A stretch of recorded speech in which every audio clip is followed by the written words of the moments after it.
کرام سے کم تھی، لیکن جو اجلہ صحابہ کرام تھے وہ اس دور میں فتنوں سے چپ چاپ بیٹھے.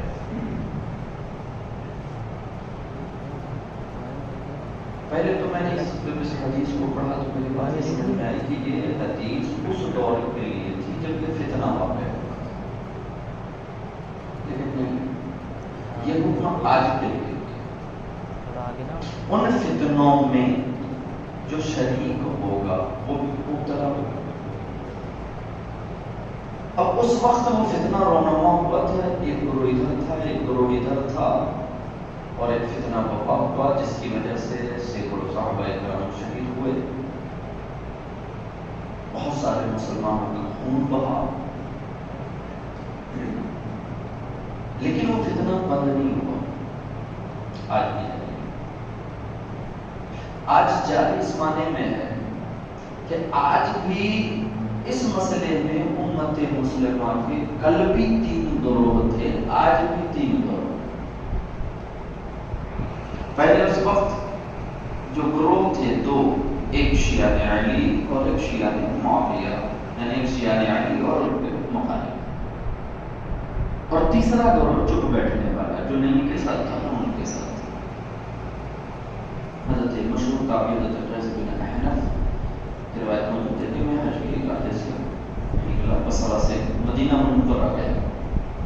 وہاں میری ملاقات حضرت علی سے ہوئی، حضرت زبیر سے ہوئی، حضرت طلحہ سے ہوئی. اور ہم لوگ مسجد میں تھے کہ اتنے میں ایک شخص چادر ڈالے ہوئے آئے، اور آنے کے بعد انہوں نے کچھ باتیں کی ان کی حدیث سے، اور اس میں پوچھا علی ہیں، لوگوں نے کہا طلحہ ہیں، ہاں زبیر ہیں، ہاں عثمان غنی جو کہنا تھا کہا. اور تو وہ کہہ رہے میں نے پوچھا یہ ہیں کون بھائی، اور بات کریں میں چاہتے عثمان غنی تھے وہ. اور لوگوں میں بلواؤں کی وجہ سے یہ بات ان لوگوں کو تبھی یقین، حضرت عثمان غنی کی شہادت سے پہلے یقین ہو گیا تھا کہ جس وقت موقع ملا یہ عثمان غنی کو لوگ شہید ضرور کرتے ہیں. تو انا بن قیس فرماتے ہیں کہ میں پھر طلحہ اور حضرت زبیر کے پاس گیا، اور میں نے ان سے پوچھا کہ مجھے یہ محسوس ہو رہا کہ یہ بلوائی حضرت عثمان غنی کو کہیں شہید نہ کرتے ہیں، تو اس کے بعد خلافت کس کے پاس جائے گی، ہم کس کو خلیفہ مانیں گے؟ تو حضرت طلحہ حضرت زبیر دونوں نے کہا علی کو، حضرت علی کو. تو آپ فرماتے میں نے پھر پوچھا کیا تم لوگ میرے لیے حضرت علی کو پسند کرتے ہو؟ تو ان دونوں نے کہا ہاں پسند کرتے ہیں حضرت علی خلیفہ. پھر اب کہہ رہے میں مکہ گیا، اور میں 2 ہی دن گزرے کہ حضرت عثمان غنی کی شہادت کی خبر آ گئی کہ بلوائیوں نے آپ کو شہید کر دیا. وہ کل میں روشنی لا چکا. پھر وہ فرماتے ہیں حضرت عائشہ صدیقہ امی عائشہ وہی تھی، اور میں وہاں پہنچا، اور ان سے بھی میں نے یہ بات پوچھی کہ اب خلافت کس کے ذمہ جائے گی، ہمیں کس کی بیعت کرنی ہے. تو حضرت امی عائشہ نے بھی فرمایا کہ علی کی. تو آپ فرماتے ہیں پھر میں جب وہاں حضرت علی کی خلافت کی ان سے بھی تصدیق لی، واپس مدینہ آیا، اور میں نے حضرت علی کی خلافت پر بیعت کی. سارے لوگوں نے کہا تھا، میں بھی تھا، حضرت علی کی بیعت کر لی. پر بیعت کر کے میں بصرہ چلا گیا. میں نے سوچا سب چیز صحیح ہو گیا ہے، لیکن تھوڑے دنوں کے بعد پھر دیکھا کہ حضرت طلحہ، حضرت زبیر اور امی عائشہ ایک لشکر کے ساتھ بصرہ کے قریب فروکش ہو گئے. لوگوں نے مجھے بتایا تو میں نے پوچھا کیوں آیا ہے؟ تو کہا وہ حضرت عثمان غنی کے قاتلوں سے قصاص لینا چاہ رہے، قتل کا حضرت عثمان غنی کی شہادت کا قصاص، اور اس کے لیے آیا وہ چاہتے ہیں کہ تم ان کی مدد کرو. تو حضرت قیس بن احنف وہ خود بلایا، اسی پشو پیش میں تھے گئے. تو آپ خود فرماتے ہیں کہ میں بڑی الجھن کا شکار ہو گیا کہ ایک طرف میرے حوالی رسول حضرت زبیر ہے، اس کو نبی کریم صلی اللہ علیہ وسلم نے فرمایا کہ نبی کا ایک حوالی ہوتا ہے، میرا حوالی زبیر ہے، حوالی رسول ہے. ام المومنین عائشہ صدیقہ ہے، حضرت طلحہ ہے. دوسری طرف نبی کریم صلی اللہ علیہ وسلم ان کے خلاف جنگ نہیں کر سکتا. کیسے میں اپنی عائشہ کو منع کرتا ہوں؟ کیسے میں حضرت زبیر بن عوام کو منع کرتا ہوں؟ دوسری طرف جس کے خلاف جنگ کے لیے مجھے بلا رہا ہے میں ان کے خلاف جنگ نہیں کر سکتا. کیسے میں حضرت مولا علی کے خلاف جنگ کروں؟ میں پشوپیش میں تھا، پھر میرا بلاوا ہوا، میں گیا تو مجھ سے کہا، تو میں نے ان دونوں حضرات سے پوچھا تمہیں یہ تو مجھ سے کہا تھا کہ حضرت علی کی بیعت کروں. میں نے پوچھا تھا اور میں نے حضرت علی کی بیعت کر لی. بیعت کرنے کے بعد اس کے خلاف جنگ تو نہیں کر سکتا. حضرت امی عائشہ سے بھی میں نے یہی بات کہی تو جواب یہ ملا کہ علی ٹھیک تھے مگر کبھی بدل گئے. تو میں نے کہا میرے لیے 3 باتوں میں سے ایک بات آپ لوگ پسند کرو. ایک، جسر کا دروازہ کھول دو تاکہ میں عرب کو چھوڑ کر عجم میں چلا جاؤں سفر کر کے، یا مجھے چھوڑ دو کہ میں مکہ جاؤں شانتی سے وہیں رہوں، جو اللہ چاہے وہ فیصلہ کرے، یا میں یہیں کہیں قریب کنارے بیٹھا ہوں تم لوگوں کے سامنے. نہ میں دونوں سے ایک قسم میں کسی کے سپورٹ میں جنگ کرنے والا نہیں.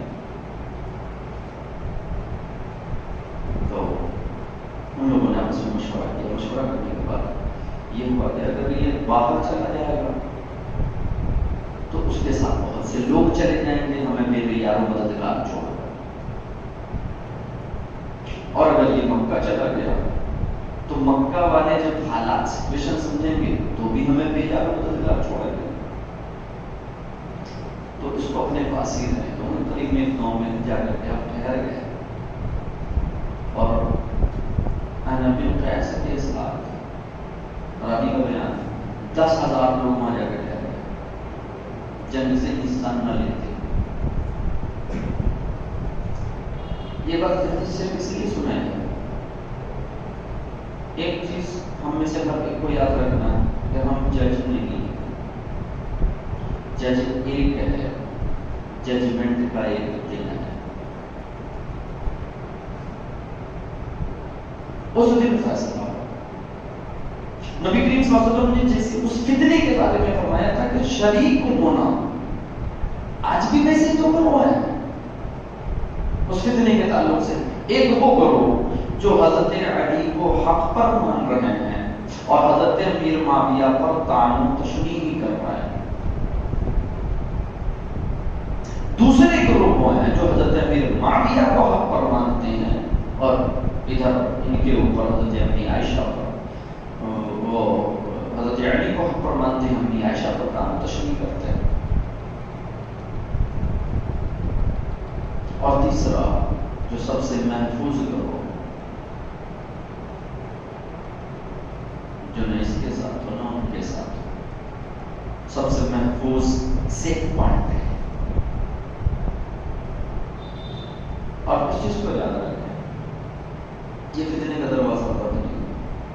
آج بھی کچھ لوگ انہی احادیث کو کھوج کر نکال کر لعنت ہو ان لوگوں پر جو صحابہ کرام کی غلطیوں کو تلاش کر کے آشکار کرتے ہیں.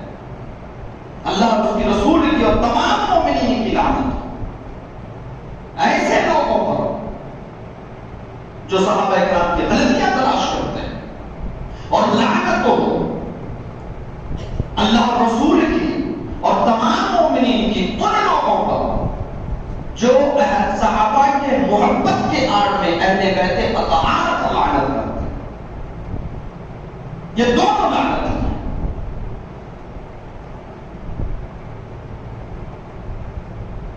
آج اگر ان سے کہا جائے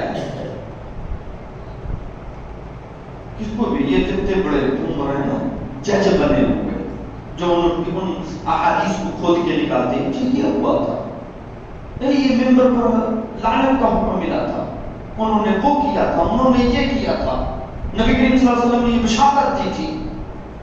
یہ حدیثیں میں نہیں کہہ رہا یہ حدیث غلط ہے، حدیث صحیح ہے، اس کو کوٹ کرنا غلط ہے.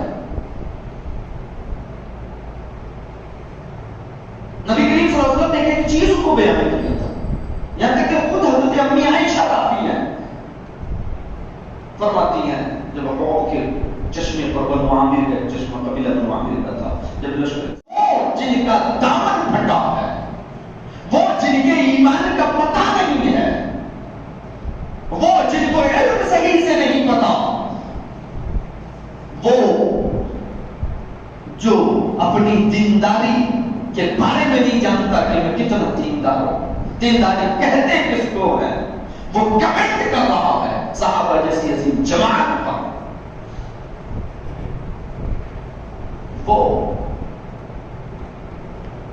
جسے نبی کی سنت نہیں پتا، ایمان کی حلاوت نہیں پتا، تقویٰ پرہیزگاری نہیں پتا، وہ اہل بیت اطہار پر کمنٹ کر رہا ہے۔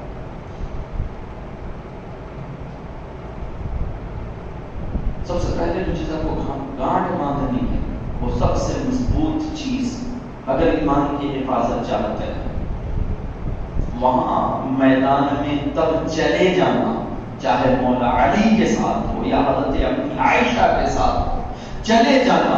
وہ فتنہ چھوٹا تھا، اور آج جو پھیلا ہوا ہے دنیا میں یہ اس سے بڑا فتنہ کہ وہ چند دن چند مہینوں کا تھا، ختم ہو گیا، اس کا جو اثر ہونا تھا ہو چکا، لیکن آج ان چیزوں کو کھود کر اپنے علم کی دھاک بٹھانے کے لیے، اپنے آپ کو مشہور کرنے کے لیے، اپنی دنیا کمانے کے لیے دین اسلام کا مذاق بنا کر کے رکھا ہے،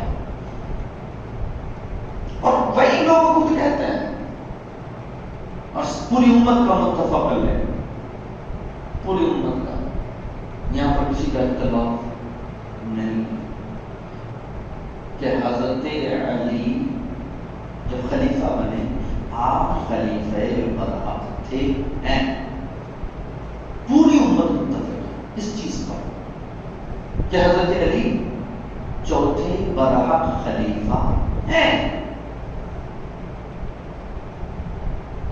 بات ختم ہو گئی تھی۔ شیعہ، اہل حدیث، دیوبندی، وہابی، چکراوی، سنی، سب کوئی ان کے مقابل کسی کو بھی حق پر نہیں مانتا، اتنا کافی ہے۔ اب رہ کی بات انہوں نے کیوں کی غلطی ہے، کون سی غلطی کی، کب کی، وجہ کیا تھی، ان کو کرنا تھا یا نہیں کرنا تھا، اتنی عظیم پرسنالٹی اور یہ مسٹیک کیوں ہوا، بھائی کرنا کیا چاہتے ہو، آپ حق کے متلاشی نہیں ہو، آپ اسلام کے خیر خواہ نہیں ہو، آپ مسلمان کے خیر خواہ نہیں ہو، کیونکہ جو چیز آپ تلاش کر رہے ہو وہ آپ کے کورس میں نہیں ہے۔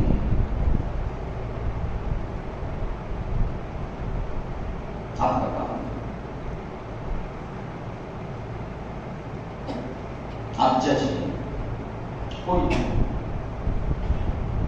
لیکن مجھے نہیں سمجھ میں آتی ہے کہ آج یہ لوگ جو بولنے والے ہیں، جتنے گنہگار اس لعنتی، میں نے ابھی پہلے بھیجی لعنت ہو ان لوگوں پر، اللہ کی اور اس کے رسول کی، تمام مومنین کی، تمام فرشتوں کی قیامت تک کے لیے،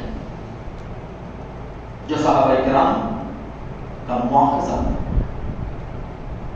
لعنت ان سب پر بھی جو اہل بیت اطہار کا مواخذہ کر رہا ہے، یہ سب لعنتی ہیں، اور صرف وہی نہیں، ایسا کرنے والوں کو جو سماعت کرتے ہیں، سن رہے ہیں، کیونکہ وہ ایسا اسی لیے بول رہے ہیں کہ زیادہ لوگ سنیں، سب کمنٹ سبسکرائب کا کھیل چل رہا،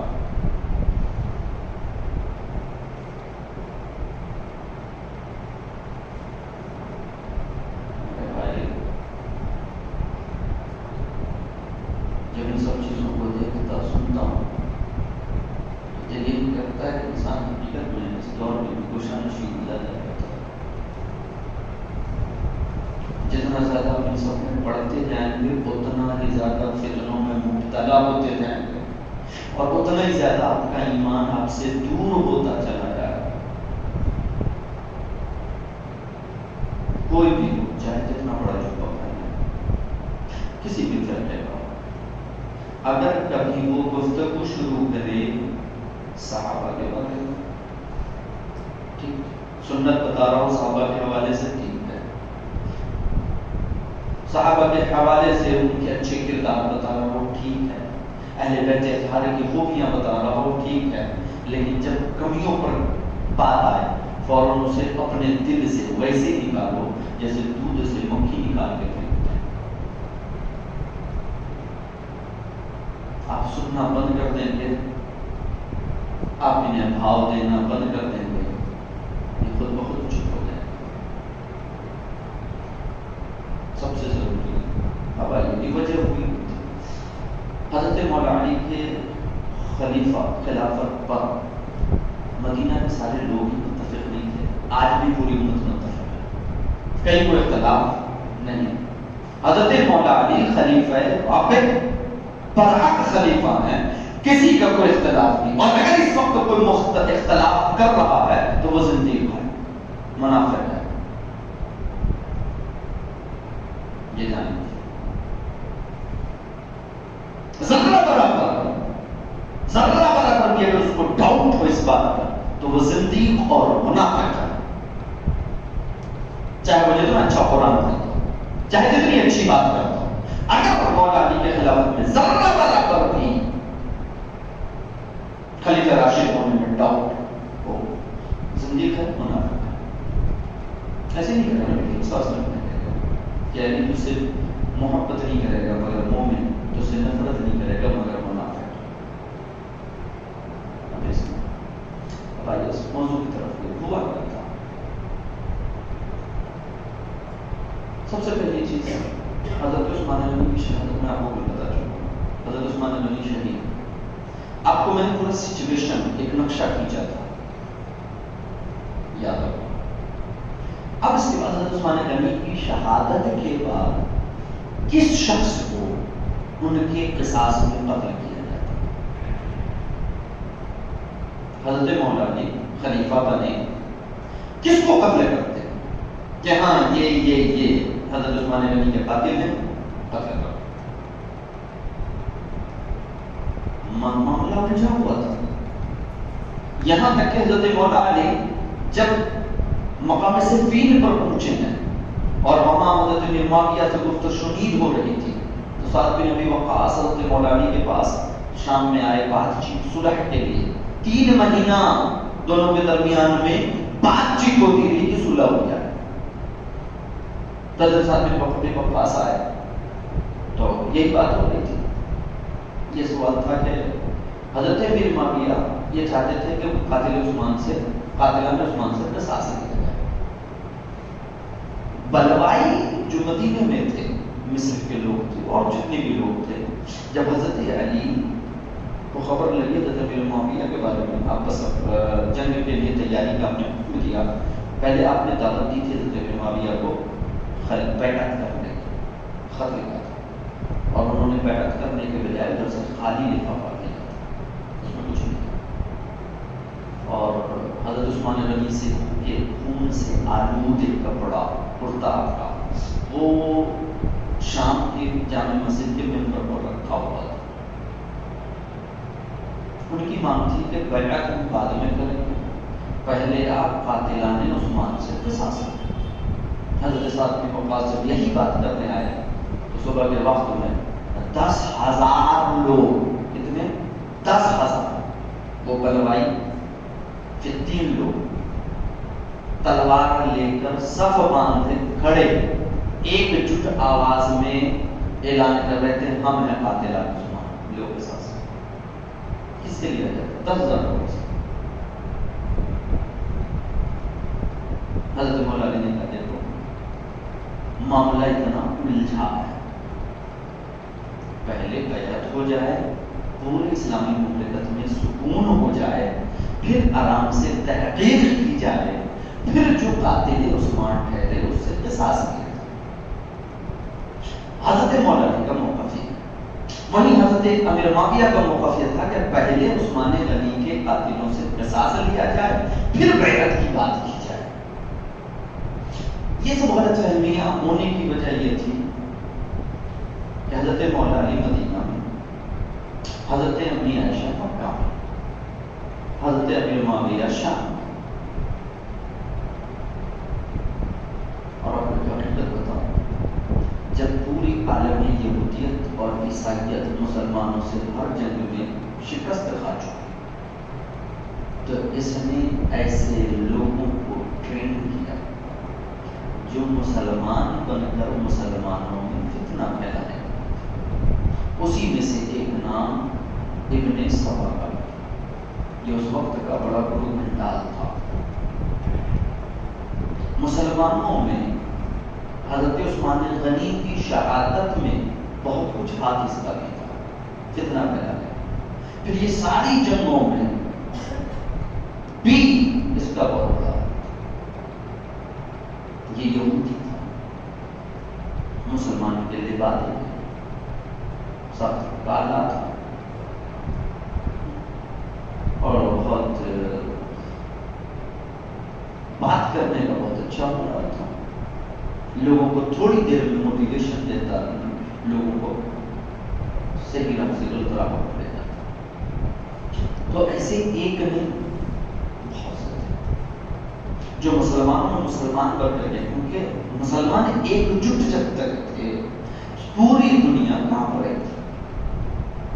تو جب یہ ہو گیا تب جا کر کے یہی چیز کہ ان کو توڑنے کا طریقہ، ان کو شکست دینے کا طریقہ میدان جنگ نہیں ہے.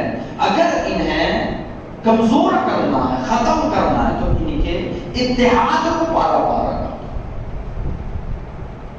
اور آج بھی یہودی اور عیسائیوں کے زرخرید اسی اتحاد کو پامال کرنے کے لیے کبھی نبی کریم صلی اللہ علیہ وسلم کی ذات کو موضوع پہ بحث بناتے ہیں. علم غیب تھا یا نہیں، نبی کریم صلی اللہ علیہ وسلم میری طرف ہے، یعنی ایسی بات پھینکو کہ امت پوری مچل جائے، سب تڑپ جائے.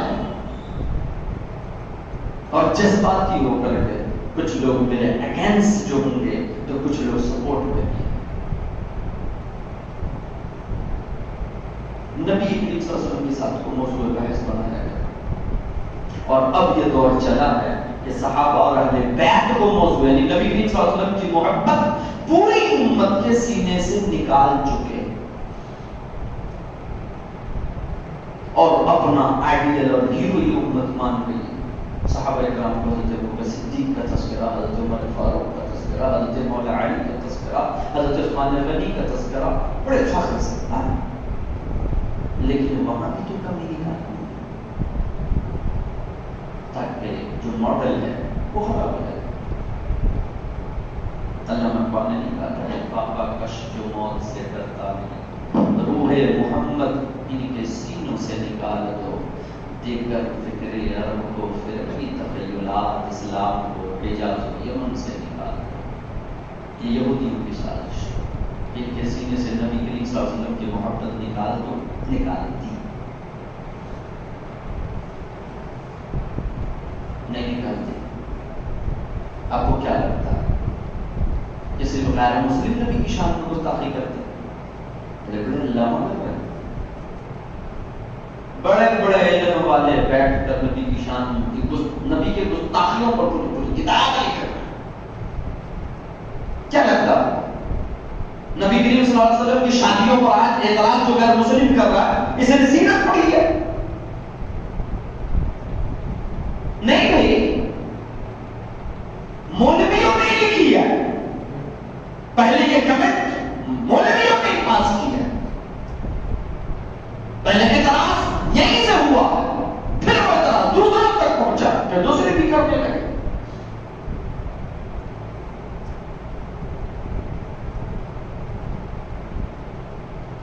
گھر کا بہتری زیادہ بند کر ڈالا، باہر کا نہیں.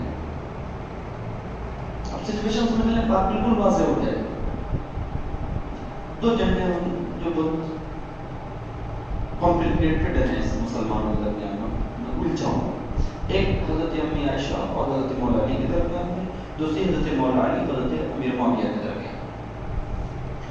میں پہلے کہہ چکا ہوں کہ ہم جج نہیں ہیں، میں کوئی کمنٹ نہیں پاس کروں گا، میں صرف دفاع کروں گا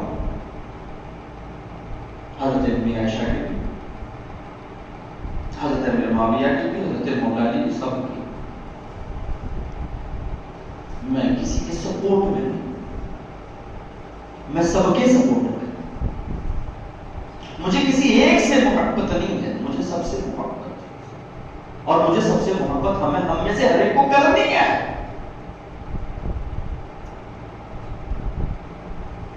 اور ہم نہیں فیصلہ کریں گے کہ انہوں نے غلط کیا، نہیں کیا، پاگل تھے، نہیں تھے، کافر ہوئے، نہیں ہوئے، مومن ہیں، نہیں ہیں. ہمیں کوئی کام، جج اور ججمنٹ وہ جس کے ذمہ وہ اس کا کام وہ کرے گا. ہمارا حضرت عثمان غنی شہید ہوئے، مولا علی کے لیے معاملہ اٹھا ہوا. امی عائشہ کہاں ہے؟ مکے. آپ سچویشن کو اگر سمجھیں، آج کے جیسا ٹیکنالوجی کا دور تو ہے نہیں کہ لائیو ہوگا ٹیلی کاسٹ دیکھ رہے بیٹھے، کوئی آ کے خبر دے گا نا یہ ہوا ہے، یہ ہو رہا ہے. تو جو یہاں سے بات اٹھی وہاں تک پہنچی، بیچ میں بہت سارے فتنہ گر بھی موجود تھے.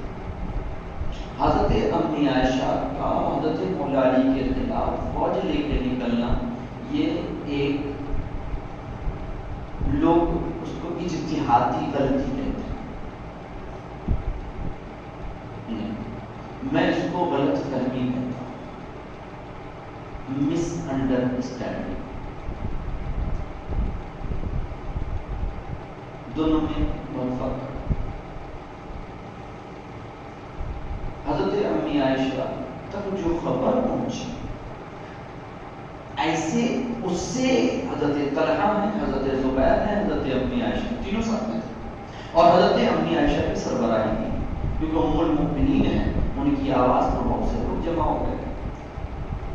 اور حضرت امی عائشہ کا کردار اس پوری واقعے سے آپ اگر پورا ایک طرح سے پڑھیں گے تو جو حضرت امی عائشہ کا کردار نظر آئے گا، اس سے آپ بڑی آسانی سے فیصلہ کریں کہ وہاں رپورٹ ہی غلط کی گئی تھی. رپورٹ کیا ہے کہ حضرت عثمان غنی شہید کرتے ہیں، حضرت مولا علی قاتلان عثمان سے بدلہ نہیں لے رہے ہیں. نتیجہ کیا نکلا؟ کیونکہ عثمان غنی کے بعد میں پریکٹل بتا چکا کہ خلافت کے حضرت عمر فاروق کے حضرت بعد خلافت کے لیے 6 لوگوں کی ٹیم بنائی گئی تھی، جس میں حضرت عثمان غنی بھی تھے، حضرت مولا علی بھی تھے. ہاں، اور ظاہر سی بات ہے کہ انہی 6 میں سے کسی کو خلیفہ بننا تھا، یا مولا علی بنتے یا عثمان غنی بنتے. حضرت عبد الرحمن بن عوف کی پیشروی ہوئی، وہ بھی پورا حالات میں آپ کو بتا چکا ہوں، حضرت عثمان غنی خلیفہ ہو گئے. تو لوگوں کو یہ باتیں پتا تھی نا، امی عائشہ کو بھی پتا تھی.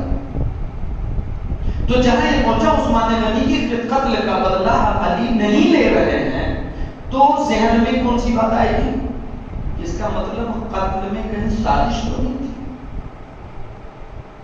پہلا ڈاؤٹ، پہلا شک، ایک پہلا شک ہے کہ کہیں شک میں اس میں ہاتھ تو نہیں تھا.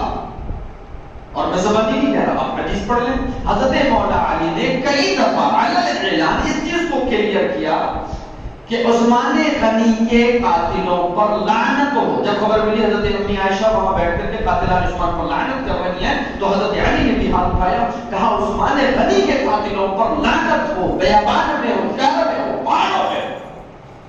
حضرت مولا علی کیوں کہہ رہے ہیں؟ اس شک کو، کیونکہ وہ بھی سمجھ رہے تھے لوگ شک کرو کہ کہیں سازش میں تو شامل نہیں ہوں. تو حضرت مولا علی بار بار قاتلان عثمان پر لعنت ہو. آپ نے خود فرمایا میں قتل عثمان سے بری ہوں. کیوں کہہ رہے ہیں؟ جب حضرت مولا علی یہ سمجھ رہے ہیں کہ سامنے والا مجھ پر شک کر رہا تھا، تو ظاہر ہے وہ شک تھا. مولا علی اسی لیے بدلہ نہیں لے رہے شک وہاں یہ گیا کہ وہ شامل تھے، قتل کرنے والے پر ایمان رہا ہوگا، یہ تو غلط ہے اور مجھے صحیح کرنا ہے، ذمہ داری ہے۔ آقا نے فرما دیا جب کوئی بات غلط دیکھو، اگر تمہارے پاس طاقت ہو اور قوت بازو سے اسے روک سکتے ہو تو روکو۔ امی عائشہ کھڑی ہوئی، حضرت طلحہ حضرت زبیر کے ساتھ میں اور کھڑی ہوئی کہ یہ ہونا چاہیے کہ حضرت عثمان غنی کی قاتل سے بدلا کیا جائے۔ آپ نے بہت کہا کہ بہت تفصیل میں جانے کی ضرورت نہیں، جنگ جمل اور جنگ بھی کیسے ہوئی؟ پہلے بات ہوئی اور بات ہونے کے بعد معاملہ صلح تک پہنچ چکا تھا کہ حضرت مولا علی حضرت امی عائشہ میں صلح ہو جائے گی۔ حضرت مولا علی حضرت امی عائشہ سے ملنے گئے تھے، لشکر کے آمنے سامنے ہونے کے بعد حضرت مولا علی ملنے گئے اور ایک جملہ دے دیا حضرت عائشہ کہیں جملے انہوں نے غلط تم جج ہو، ایک طرف داماد ہے ایک طرف اس کی ساس ہے، حضرت امی عائشہ ساس رشتے میں اور ایمانی رشتے میں تمام مومنین کی ماں حضرت مولا علی کی بھی ماں۔ اب ایک طرف داماد ہے بیٹا ہے، دوسری طرف ساس ہے ماں ہے، ان کے درمیان میں کیا ہو تمہیں جھانکنے کی اجازت جانا، ان کے درمیان کچھ بھی ہوا۔ حضرت مولا علی ملنے گئے تھے، حضرت امی عائشہ سے بات ہوئی، حضرت علی نے اپنا موقف رکھا کہ میں قتل ہوں اور بدلہ قصاص نہ لینے کی وجہ میرا ٹال مٹول نہیں ہے، معاملہ الجھا ہے کہ آخر کس سے قصاص لی جائے، کیونکہ قاتل کا پتہ نہیں ہے، اس کے لیے پہلے سکون اطمینان امن قائم ہو، پھر لوگوں کی ٹیم بنائی جائے، پھر وہ تحقیق کرے گی، صحیح قاتل تک پہنچے گی اور اس فتنے کا جو بھی باقی ہوگا اسے پکڑا جائے گا اور پھر اس سے قصاص لیا جائے گا۔ تو جتنے فتنہ گر تھے جنہوں نے یہ پھیلائی تھی حضرت مولا علی کے بعد گفتگو کے بعد، حضرت امی عائشہ میں نے کہا کہ بنو عامر کے چشمے سے واپس لوٹ رہی تھی، لوگوں نے روکا، کہا آپ چلی جائیں گے تو جو لوگ آپ کے ساتھ ہیں ان کا کیا ہوگا، یہ تو بے موت مارے جائیں گے کیونکہ یہ آپ کے بھروسے آئے ہیں۔ آپ کو یہ تھوڑی کہا جاتا کہ چلیے جنگ ہی کرنی ہے، ہو سکتا ہو آپ آگے رہیں گے تو آپ کی وجہ سے مسلمانوں کے دو گروہوں میں صلح ہو جائے۔ تب امی عائشہ کے بات سمجھ میں آئی، آپ صادق ہیں۔ لوگ کہتے ہیں جب نبی کی بشارت موجود تھی، کتا بھونکنا موجود تھا، امی عائشہ نے دیکھا تو انہیں امی سے واپس چلے جانا چاہیے۔ بھائی بولنا آسان ہے، معاملات تو سمجھو کرٹیکل تھا، الجھا ہوا تھا کہ جو ہزاروں لوگ جو امی عائشہ کے بھروسے امی عائشہ لوٹ جاتی، ان ہزاروں لوگوں کی کوئی بھی سربراہی لیتا، امی عائشہ نے مجھے متعین کیا، کہیں لے جا کے چونک دیتا، کون ذمہ دار؟ تو امی عائشہ کی صلح ہو جائے، آپ خیر خواہی کی نیت سے آگے بڑھے، شاید صلح ہو جائے، اور کوشش بھی کی اور صلح ہونے والی بھی تھی۔ جب حضرت مولا علی نے اپنا معاملہ کلیئر کیا، امی عائشہ کے سمجھ میں آیا تو امی عائشہ نے کہا صحیح ہے، حضرت مولا علی کا موقف صحیح ہے۔ جب صحیح ثابت ہو گیا تو یہ جو فتنہ پھیلانے والے تھے انہیں محسوس ہوا کہ اب اگر یہ جنگ ٹل گئی، صلح ہو گئی، امن و امان ہو جائے گا، کیونکہ حضرت بن معاویہ شام میں پورا حجاز میں امن قائم ہو جائے گا، اور جب سب متفق علیہ یہ ہو جائے گا، حضرت طلحہ نے بھی بیعت کر لی، حضرت زبیر نے کر لی، حضرت امی عائشہ نے کر لی، اور وہ صلح کی کوشش یہاں تک پہنچ چکی تھی کہ حضرت زبیر یہ فوج چھوڑ کر کے چلے گئے تھے دور میں، وہی تینوں میں سے کسی نے حوالی رسول صلی اللہ علیہ وسلم کو نماز کی حالت میں شہید کیا تھا، اب چھوڑ چلے گئے تھے، معاملہ ختم ہو گیا، کلیئر ہو گئے، اب کچھ نہیں رکھا۔ اب رات میں یہ میٹنگ ہوئی، اگلے دن صلح نامہ لکھا جائے گا، سب کچھ ہوگا۔ جب ان منافقوں نے دیکھا، منافق کہتے ہیں بلوائی کو ایسے تو پھر جب سکون حاصل ہو جائے گا تو پھر تحقیق ہوگی، ہم پکڑے جائیں گے، ہم لوگ تو اندھا دھن مارے جائیں گے، کچھ تو کرنا پڑے گا۔ وہ اپنے ساتھیوں سے انہوں نے رات میں میٹنگ کری اور سوتے ہوئے حضرت امی عائشہ کے فوج پر حملہ کر دیا۔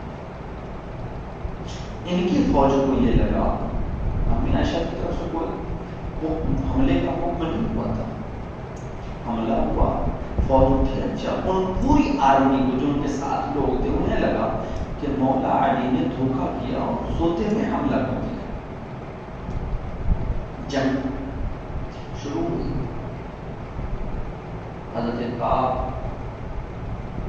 اور ایک صحابی یہ قرآن لے کے دونوں فوج کے بیچ میں، یہ صحابہ میں سے سنا، قرآن لے کے بیچ میں تھے کہ قتل بند کر دو، مسلمان آپس میں کیوں لڑ رہے ہیں، اور ان دونوں کے لڑنے میں دونوں میں سے کسی کی طرف نہیں تھے، صلح کر نہیں رہے تھے، شہید ادھر سے تیر آیا ادھر سے بھی تیر، دونوں طرف سے تیر، بیچارے بھی شہید ہو گئے۔ صحابہ اکرام شہید، ہزاروں کی تعداد میں مسلمانوں کو خون بہا۔ اب آپ بتائیے گنہگار قوم، حضرت ابی عائشہ، حضرت مولا علی، تو پھر یہ کون لوگ ہیں جو جج بنے، جنہیں فیصلہ کرنا غلط؟ کچھ لوگ ہیں جو حضرت علی کی محبت میں حضرت امی عائشہ پر تعلقان کرتے ہیں، اور ان کا جب ایکشن ہوتا ہے اس ریئیکشن میں کچھ لوگ کھڑے ہوتے ہیں امی عائشہ کے دفاع میں اور حضرت مولا علی پر لعنتان کرتے ہیں۔ میں نے کہا دونوں پر اللہ کی لعنت، دونوں پر اللہ کی لعنت، دونوں لعنتی ہیں قیامت تک کے لیے۔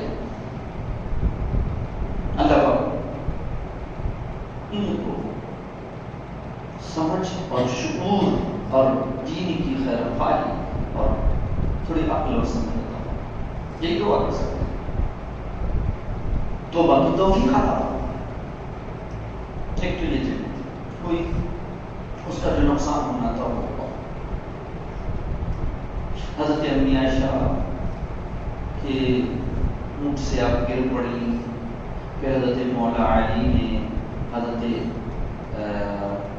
ابو بکر صدیق کے ساتھ حضرت محمد بن ابوبکر ان کے ساتھ حضرت امی عائشہ کو کیا اور احتجاج زخمی ہو گئی، آپ کا علاج ہوا، پھر آپ کو مدینہ منورہ کی جائے۔ حضرت مولا علی کی سرپرستی ہے، اگر دشمنی تھی تو یہ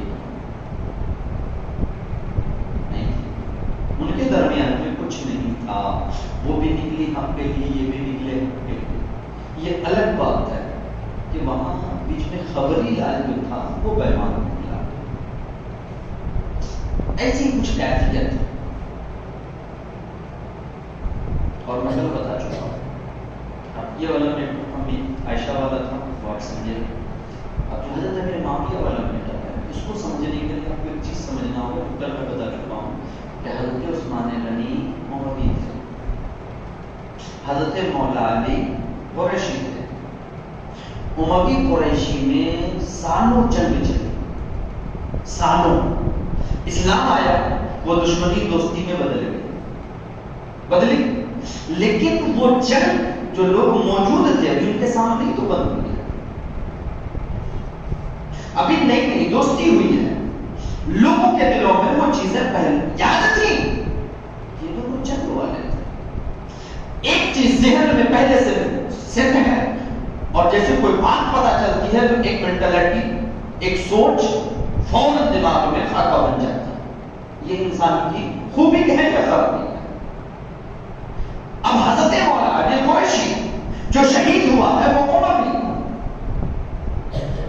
قریشی خلیفہ بنا، جو شہید ہوا اموی، اور افواہ ہے کہ قاتلوں سے بدلہ نہیں لے رہے، تو ذہن میں کون سا خاکہ بنے گا؟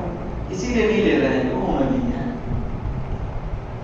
تو حضرت امیر معاویہ تک جب یہ بات ہوتی ہے اچھا اسی لیے نہیں بدلا لے رہا کہ وہ قریشی ہے، وہ اموی ہے، تو ان کے ذمہ کہ میں گورنر پاورفل آدمی ہے، پورا شام حضرت عمر فاروق کے دور سے وہاں کے گورنر تھے، پورے شام میں ان کی پکڑ مضبوط تھی کہ لوگ ان کے نام پر دیوانے تھے، جانتے نہیں کچھ بات، اور بڑے اچھے سیاستدان بھی تھے، علم سیاست میں اچھی مہارت تھی، تو لوگوں کو اپنا ہم نوا بنا رکھا۔ اب جب یہ چیز پہنچے گی تو سوچ وہاں بھی تو میں نے ڈیولپ کی کہ اموی ہیں اس لیے بدلا نہیں لے رہے۔ اور دوسری ایک ڈاؤٹ میں نے ابھی آپ کو بتایا کہ کہیں شامل تو نہیں، دو ڈاؤٹ ہیں۔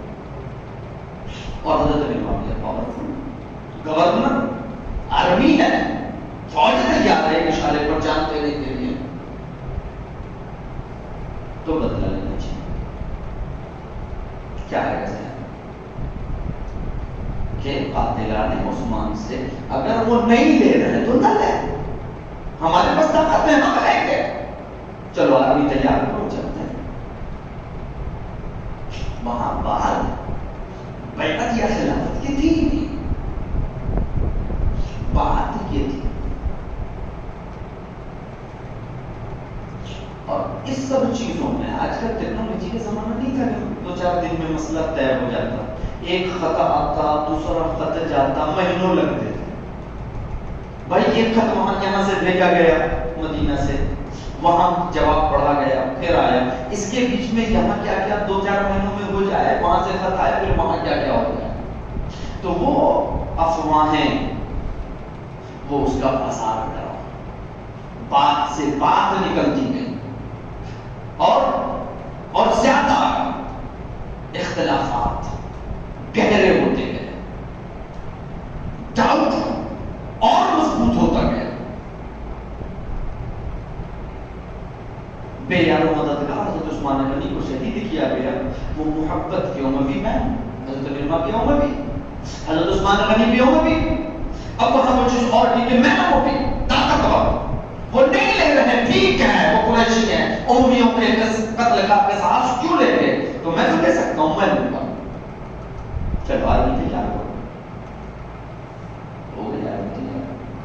اس کے بیچ میں اور افواہیں پہنچی ہوں گی، اور زیادہ اختلاف گہرے ہوئے ہوں گے، یہ معاملہ اور الجھ گیا، جس کو سلجھنا تھا وہ الجھتا گیا۔ جب ان الجھن کے بیچ میں حضرت مولا علی کا خط گیا لے کر بیعت کا، تو وہاں حضرت معاویہ نے ایک لفافہ بھیجا جو خالی تھا، جو ایک ہاتھ سے خیبر کا قلعہ اکھاڑا تھا، اس میں چہرہ لگے، وہ کیا دنیا کی طاقتوں سے ڈرنے والا ہے؟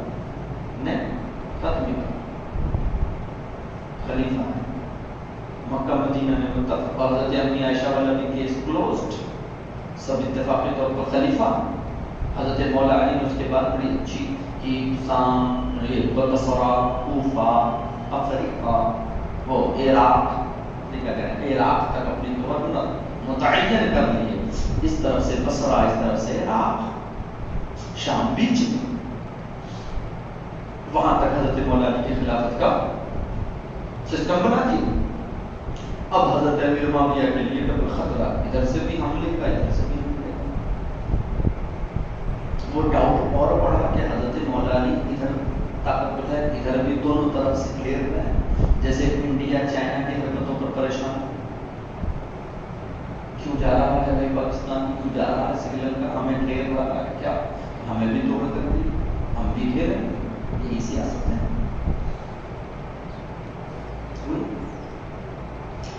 اب اس کے بیچ میں لعنت والی، منبر پر، یہ سب ساری روایتیں میں آپ کے سامنے نہیں پیش کرتی ہوں۔ میں نے پہلے جو ہوا اس کا ایک جج ہے اور ججمنٹ کا ڈے ہے، ہماری ذمہ داری فیصلہ کرنا نہیں ہے، اس پر کوئی بات نہیں۔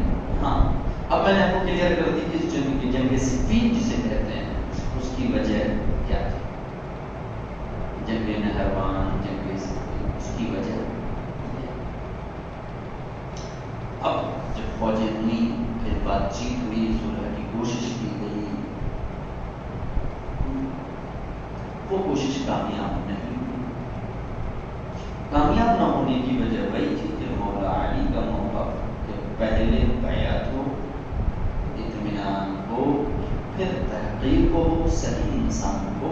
اب جلد بازی میں کہیں کسی بے گناہ کو تو نہ قتل کر دیا گیا. حضرت امیر معاویہ کا موقف وہی، کیونکہ دو ڈاؤٹ میں نے پہلے کہہ دیا، ایک عمومی قریشی والا، دوسرا پہلے میں نے کہا جو اور دوسری جگہ کلیئر ہوا جس کو حضرت مولا علی بار بار کلیئر کر رہے ہیں کہ عثمان غنی کے قتل میں میرا کوئی ہاتھ نہیں ہے، میں بری ہوں، اور جس نے قتل کیا اس پر اللہ اور رسول کی لعنت. تو حضرت امیر معاویہ اس چیز پر اڑے رہے کہ پہلے قصاص، کیونکہ ڈاؤٹ ہے نا قریشی عمومی، اگر بیعت کر لی پھر انہوں نے نہیں لی تو ہم تو کچھ کر بھی نہیں سکتے ہیں، کیونکہ ہم بیعت کر چکے ہیں. اور بیعت کرنے کے بعد وہ کیا ہو جائیں گے؟ خلیفہ بالاتفاق. اور یہ جو فوج میرے قبضے میں ہے یہ چلی جائے گی مولا علی کی طرف. اب کیا پتا مولا علی مجھے ہی بے دستوپا کر رہے ہیں. تو ایک ڈاؤٹ سے کئی ڈاؤٹ اور پیدا ہوتا ہے. تو وہ اپنی جگہ اڑے کہ نہیں، پہلے قصاص پھر بیعت، اور ادھر موقف کے نہیں، پہلے بیعت پھر قصاص.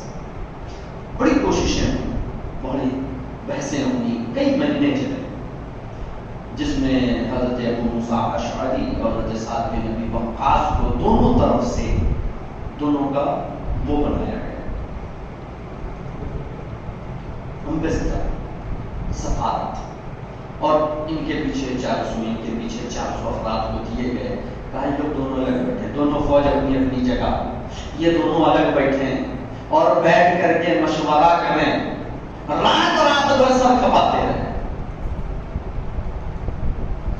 بڑے مشکلوں کے بعد کچھ باتیں طے بھی ہوئی، جنگ بھی ہوئی جو نہیں ہونی تھی، وہ حادثہ ہوا جو نہیں ہونا تھا. مگر اب جو ساری چیزیں سننے کے بعد جو فیکٹ ہے، تاریخ اور حدیث دونوں کو ملا کر کے اگر آپ سمجھیں گے تو واقعی یہ سمجھنا ہے. جب سمجھ میں آیا تو اب آپ کیا کہیں گے؟ حضرت امیر معاویہ غلط ہے؟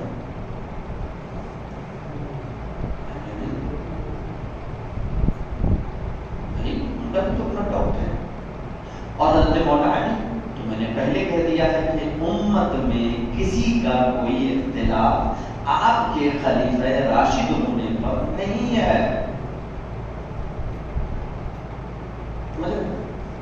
اب جو لوگ حدیثیں سناتے ہیں، حضرت عمار کو نبی کریم صلی اللہ علیہ وسلم نے فرمایا تھا حضرت عمار کو باقی قتل گروہ کرے گا، باقی گروہ قتل کرے گا. بولے حضرت عمار حضرت مولا علی کے ساتھ تھے، حضرت معاویہ کو باقی ہوا جہنمی تک قرار دینے کو تیار ہے، جس کو خود اپنے جنتی جہنمی ہونے کا پتہ نہیں. یہاں بات صرف حضرت امیر معاویہ تک نہیں ہے، حضرت امیر معاویہ کے ساتھ بہت سارے اجندہ صحابہ کرام تھے.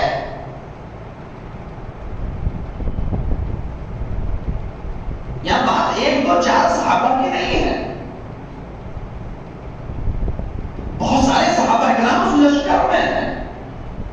تو سارے صحابی کو باقی قرار دے کر جہنمی بتا کر آپ جنت میں چلے جاؤ گے.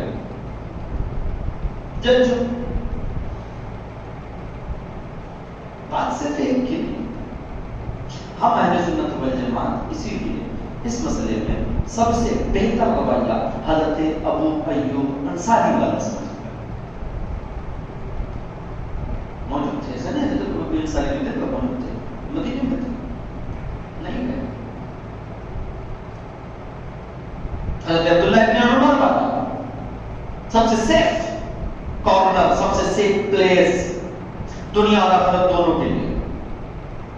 حضرت عبداللہ ابن عمر سے لوگوں نے پریشر بھی ڈالا، بولے آپ جہاد میں نہیں جا رہے.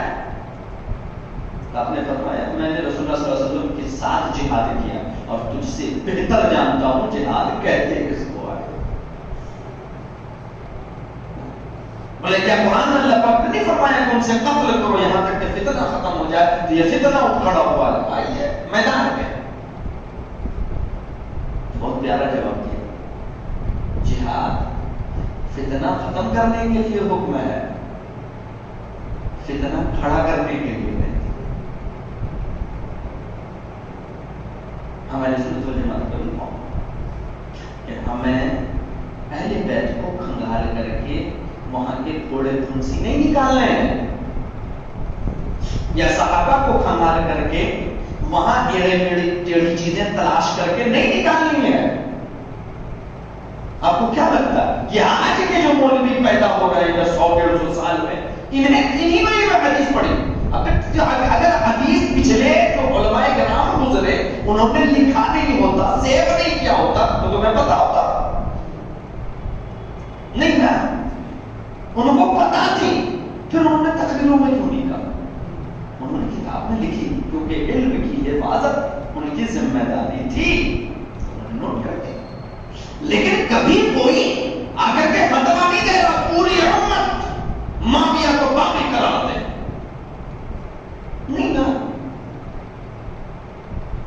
کبھی کوئی شخص ادھر سے ہوتا، ادھر 100-150 سال زیادہ، اور ادھر 2-4-5 سال میں جب سے یہ ٹیکنالوجی آئی نا تب زیادہ، کیونکہ سب کو محقق بننا ہے، سب کو مفکر بننا ہے، سب کو علامۃ الدہر کا لقب لینا، نہیں میں پڑھا، سب کو قوم کی سربراہی کرنی ہے۔ جن کے بچے ان کی نہیں مانتے وہ قوم کو اپنی بات منوانے چاہیے، ان کو بھی پتا تھا۔ آج آپ کو پتا چلا کوئی بہت بڑا تیر مار رہا ہے، اپنی ان سب کو پتا تھا۔ حضرت امام اعظم وہی کوفہ میں پیدا ہوئے، انہیں نہیں پتا تھا، مگر خاموشی کیوں؟ وہی حنین بن قیس مشہور تعبی کہ ہم ان کے خلاف جا نہیں سکتے،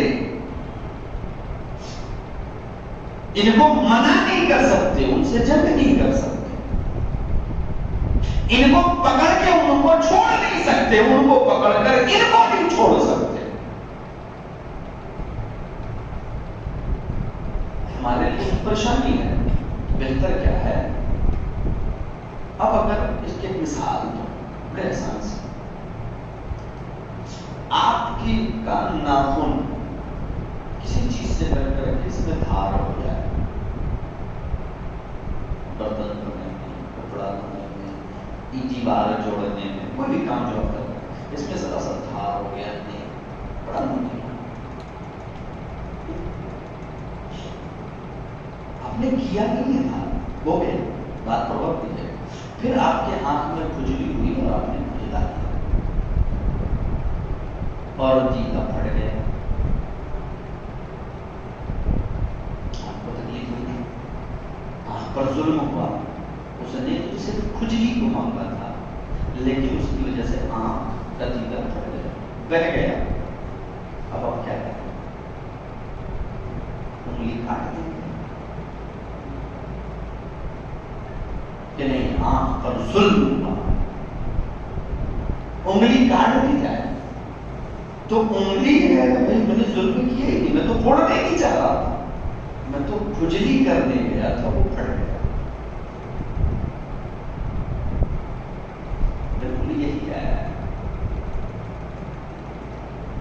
ہم انگلی نہیں کاٹ سکتے نا، پہلے تو ضرور گیا مگر انگلی ہم کاٹ نہیں سکتے کیونکہ یہ بھی میرا ہے، یہ بھی میرا ہے، یہاں سے تو تکلیف ہو ہی رہی ہے، انصاف کے چکر میں اپنے آپ کو یہاں بھی تکلیف نہیں دے سکتے نا۔ وہ جو حادثہ ہوا وہ غلط ہوا، اس کا ہمیں بہت تکلیف ہے، بہت زیادہ تکلیف ہے، لیکن اس کے چکر میں ہم اور ایک تکلیف نہیں اٹھا سکتے۔ اس لیے سب سے سیف جو حضرت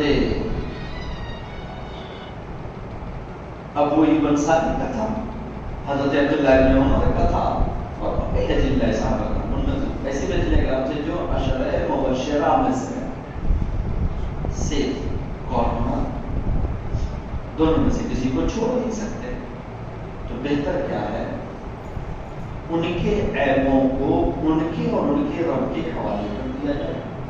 ان کی مس انڈرسٹینڈنگ ہو، غلطی ہو، ان کے دل میں خلوص تھا یا بےمانی تھی، ہم دل چیر کے نہیں دیکھ سکتے ہیں. میں کہہ رہا ہوں میں بڑی محبت سے آپ کو دین سکھا رہا ہوں، میرے دل میں اللہ اس کے رسول کا خوف ہے، آپ دل چیر کے دیکھو گے نہیں نا؟ جب سامنے اور موجود بھی نہیں ہے کہ ہم جا کے دل چیر لیں گے، تو بہتر کیا ہے؟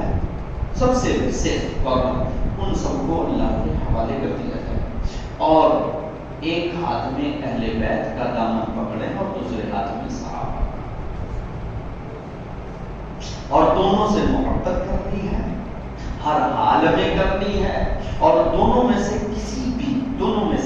کسی بھی ایک فرد سے ذرا برابر دل میں کسی طرح کا میں نہیں رکھنا. کلیئر؟ اب جنگ جمل کے بارے میں کسی کا کوئی سوال تو نہیں رہنا، کیا ہوا تھا مجھے پتا کرنا ہے. جنگ صفین، جنگ نہروان نہیں، اب اس کو رکھنے نہیں کرنا ہے، اور اپنی محبت پر، اپنے ایمان پر مضبوطی کے ساتھ قائم رہنا ہے. اللہ تبارک و تعالی درمیان گفتگو